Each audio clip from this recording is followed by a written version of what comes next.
à ce flash info orienté Gabon sur la télévision panafricaine. À l'approche des élections présidentielles, le vice-président de l'Union nationale a fait une déclaration de presse ce samedi à la Chambre de commerce de Libreville, occasion pour l'ex-premier ministre d'exprimer sa préférence sur Jean Ping comme homme providentiel pouvant être le porte-étendard du Front uni d'opposition. Compte rendu d'Abdoulaziz Maïga.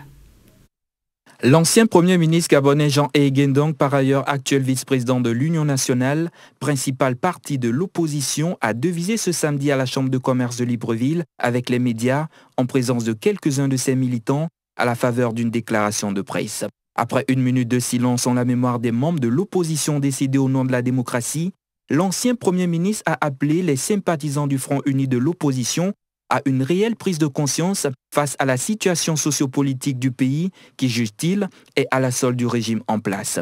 Aussi, le vice-président de l'Union nationale a-t-il appelé le pouvoir d'Ali Bongo Ondimba à un dialogue inclusif devant aboutir entre autres au toilettage de la constitution gabonaise et à une harmonisation des conditions de la présidentielle de 2016. Je suis impatient de connaître la suite réservé par le pouvoir par rapport à cette demande de dialogue inclusif.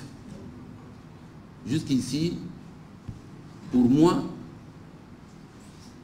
je n'ai rien entendu.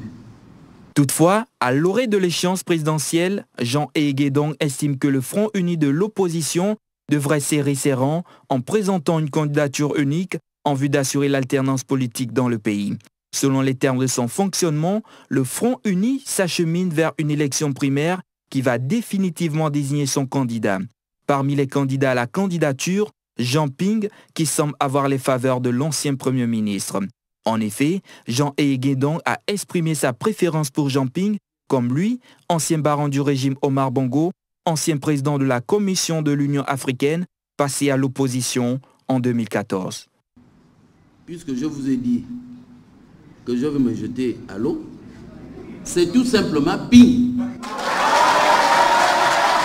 Au moment où la question du leadership suscite le débat au sein de l'opposition gabonaise, cette proposition vient jeter un pavé dans la mare et pourrait délier les langues car la sortie de Jean Gendong aura assurément pour effet de faire sortir tous les loups du bois de l'opposition.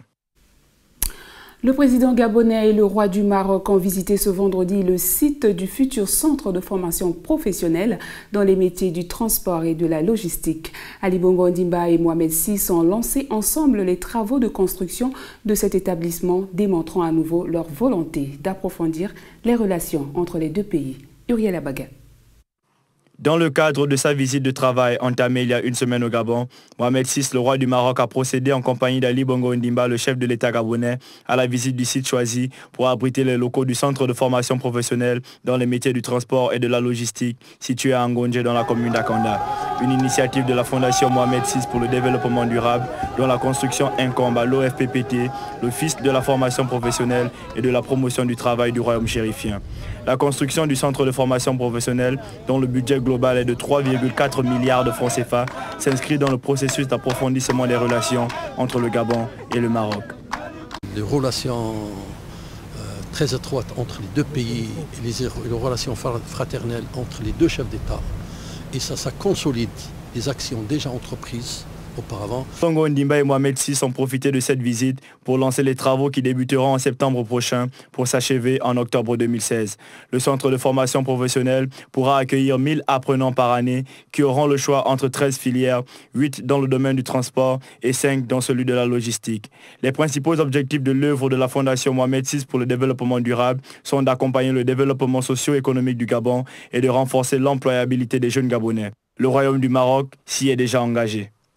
Je vous signale qu'à l'Office de la formation professionnelle, on a formé déjà 54 Gabonais, dont 13 formateurs qui exercent déjà au Gabon.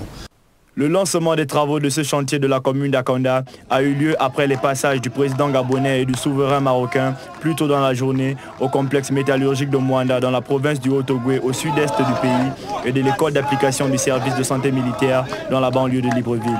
Ce périple a marqué la fin de la visite de travail de Mohamed VI au Gabon. Cette actualité brève et en image pour la fin de ce Flash Info. Le président gabonais Ali Bongo Ondimba a inauguré vendredi à Mwanda, à plus de 650 km au sud-est de Libreville, la première usine de transformation industrielle du minerai de manganèse au sud du Sahara. Cette usine dénommée le Centre métallurgique de Mwanda, situé au cœur de la compagnie minière de Logwe Comilog, filiale du groupe français Eramet, leader mondial dans la métallurgie, fabriquera du manganèse métal et du silico-manganèse, deux produits nécessaires dans l'alliage des métaux. Troisième producteur mondial de manganèse, le Gabon ambitionne de devenir leader dans la production de ce minerai dans le monde. La Comilog, qui produit présentement environ 3000 tonnes de manganèse par an, promet de dépasser le cap de 4000 tonnes en 2016. C'est la fin de ce Flash Gabon. Merci de l'avoir suivi et bonne suite de programmes sur Canal 7, la chaîne panafricaine.